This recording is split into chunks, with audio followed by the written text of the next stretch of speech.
Hello guys, it's another day na naman dito sa Hong Kong and it is our last day. At dating gawi guys, andito na naman tayo sa Cafe de Coral para sa ating breakfast.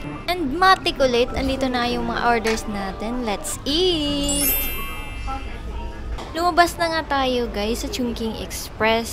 And our goal nga pala for today guys is mag-shopping. Sabi nila is pupunta daw kami ng Mongkok. Ang happy naman tignan nitong si Badgers. Ang agang sinapian ng positive energy.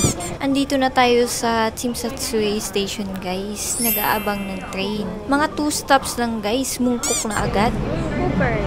Yeah, na-distracted na naman sa mga cute stuffs, guys. Ang cute tingnan ng mga maliliit na cakes, eh. Anyways, nakalabas na tayo, guys. And, hindi ko alam kung saan kami dadalhin ng mga paa namin. Basta, mag-shopping daw kami ngayon. Naglakad-lakad lang talaga kami, guys. And, iniisip ko ano bang magandang bilhin, pampasalubong sa Pinas. Tapos, kinukumpare yung price. Ganun, guys. Ang bango dito guys. Mga bath bombs pala yung mga tinda nila dito. Anyways, hindi na kami pumasok guys. Wala namang gumagamit ng bath bombs sa amin. I'm not sure guys kung nasa na kami. Pero nung dumating kami sa Ladies Market, doon namin natanton ang aga-aga pala namin. Kasi hindi pa open lahat ng stores nila doon. Yung mga stalls sa tabi-tabi. Dami din palang kainan dito guys sa mga gilid-gilid.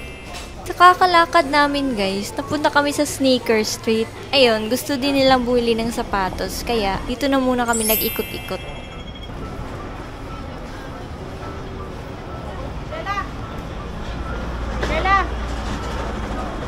Ayun, can't decide pa guys. Bumalik na muna kami sa Ladies Market.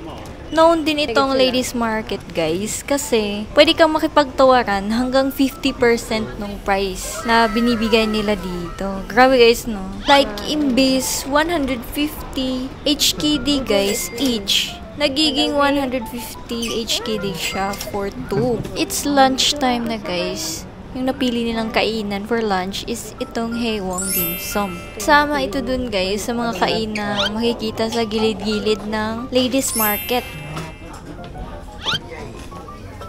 Iba din yung paraan ng pag-o-order nila dito guys kasi may isa-scan kang QR code.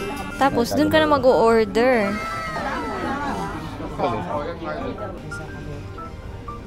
And 100 over 5 stars guys. Napakasarap ng mga dim sum nila dito. Grabe. Perfect! And nga pala guys, big thanks dito sa Haewang na kainan kasi kahit umalis na kami guys, tapos bumalik kami para makiconnect sa wifi nila, pinayagan kami guys. Kasi naghiwalay kami ni na Kuya Justin at Michelle. And nadala nila yung wifi. Wala kaming pang-contact sa kanila. I changed my mind, guys. Hindi lahat ng taga Hong Kong rude. Mang budol lang. Budol is real. Ayun guys, uuwi na kami. Magluluto na lang kami ng cup noodles sa hostel para sa aming hapunan. Anyways, thank you for watching this video guys. Don't forget to like, subscribe, and hit that notification bell para updated ka sa mga bagong videos natin. Bye bye for now!